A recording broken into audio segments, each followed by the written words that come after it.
Alright, so I'm Christy Manaois, and I'm here to talk about what a faith community is and why we need one.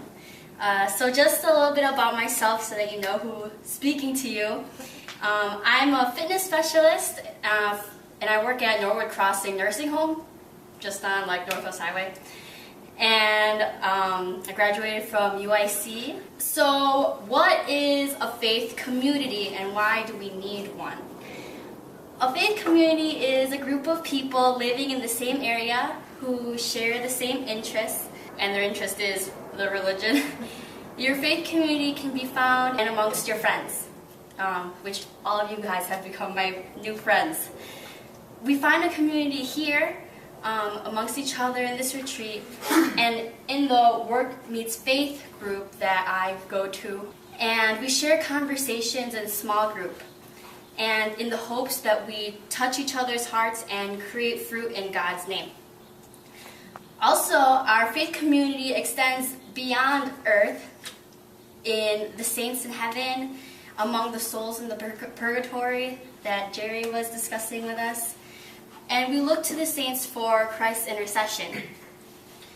In college, I was very blessed to have found an amazing faith community at the St. John Paul II Newman Center at UIC. And if you know Father Patrick Marshall, he's actually been the head priest there since longer than I was born. I'm 22, shows his age. And after college, I found another loving and wise faith community in the Work Meets Faith group. But why do we need a faith community? Well, as Catholics, we strive to be saints. That's so hard to do it alone. From personal experience, at least for me, it was very hard to do it alone, to help me stay faithful among life's temptations. So in the faith community, you can find virtuous friendships, which I've definitely found in the Work Meets Faith group. With these virtuous friendships, you have two friends sharpening each other like knives, helping each other to become better people, better servants for Christ. We are servants on this earth to help to evangelize and invite people to know this amazing joy and love that God provides for us, that He doesn't even need to give, but He does. You have, in this virtuous friendship, you have another person challenging you to pray more, praying for you, to be more charitable, and to keep you on Christ's path. So, helping you to just be a saint. For example, you really see how these virtuous relationships help you be a better person in the saints who helped each other become better people.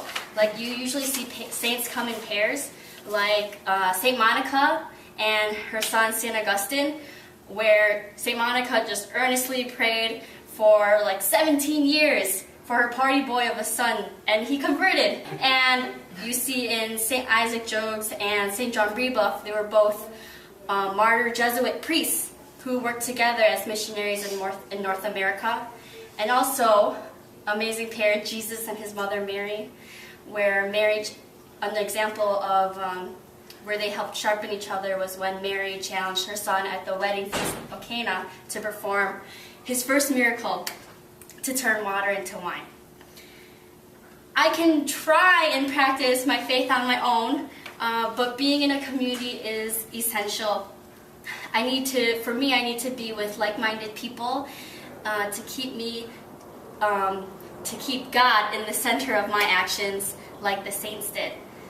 God promised that wherever 2 or more people are gathered in His name, there He shall be. So He's here with us today. In groups with a sense of community that help you increase your relationship with God, you become more saint-like, and you get the benefits of feeling heard, positive, protected, nurtured, and you just become more yourself. Because when you follow Christ, you grow more in His perfect image, and God created our true self. So when you get to know God, you get to know more of yourself. I like what Pope Francis said on the importance of being in a faith community. He says that an individual faith must be situated within a community. In the history of salvation, God saved a people. No one has complete identity apart from a people. No one is saved on his or her own accord as an isolated individual. Rather, God draws us to himself by considering the network of interpersonal relationships that form the human community. So, with this, Pope Francis suggests that the effective dimension of faith can only be developed within a community. So for me, my experience, I have seen that my relationship with Christ and my good nature, hoping that I have good nature, thrives when I am in a community. And when I am away from that faith community, trying to stay on Christ's path on my own, my relationship with Christ doesn't thrive as much. So I'll give you an example. As I was born and raised a cradle Catholic. Yes, going through the motions of Sunday Mass, not knowing really why I'm there, but it was a nice tradition, just a tradition. It really wasn't like a prayer. So when I went to college as a freshman, I was very shocked to discover that Mass and the good news of the Lord can actually be exciting and powerful. I would not have discovered that if it weren't for the faith community at the St. John Paul II Newman Center at UIC, where Father Pat leads. In this community, I made virtuous friendships, was taught Catholic tools on how to pray, how to live as a Catholic in today's secular society, which is really hard to live as a Catholic. And through this faith group, I found myself in Christ. The problem was that when I went back home the first summer after freshman year, that I left that faith community because my youth group was in Chicago and then I live in the suburbs, and my relationship with Christ faltered.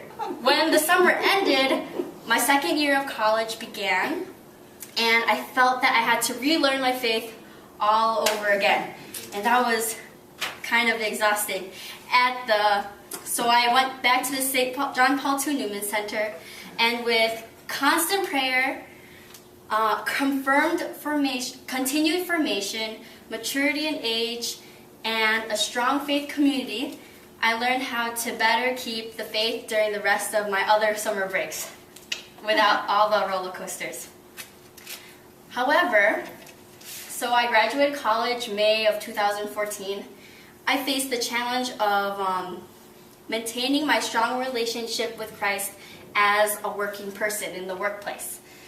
So now I'm, after 2014, I was just trying to see if I could live my faith on my own without a faith community. And so for the few months I was doing fine. So I thought going to daily Mass as much as I can, sometimes not even, and praying on a regular basis. But then longer than a few weeks, maybe a few months, I was praying just maybe once a week, and sometimes not even praying for a week. Not good. So I saw, luckily, I was able to see that other areas of my life, were suffering, and my relationship with my mom was suffering. And I was letting my root sin of pride to get the best of me in these situations that I needed to humble myself. So when I recognized that, I realized, with God's help, that I needed to find another faith community. I needed a community to remind me of Christ's love and his good teachings. I know that God really, really loves me because it only took me a few seconds to find a new faith community by going on Google. In that, I just really realized that if you ask God, you shall receive. He will, when you just open your heart to him. God has really used the Work Meets Faith community as a tool to help me be a beacon of truth in my workplace, and keep me from faltering away from my faith at times when I am angry with Christ. And just other blessings that I would like to share. was also this Easter, my boyfriend became baptized a Catholic, and just so many fruits of Christ's labor. I'm just witnessing it, and I just couldn't be more joyful. Well, anyway, thank you for letting me share with you, and that's why you should join our faith community.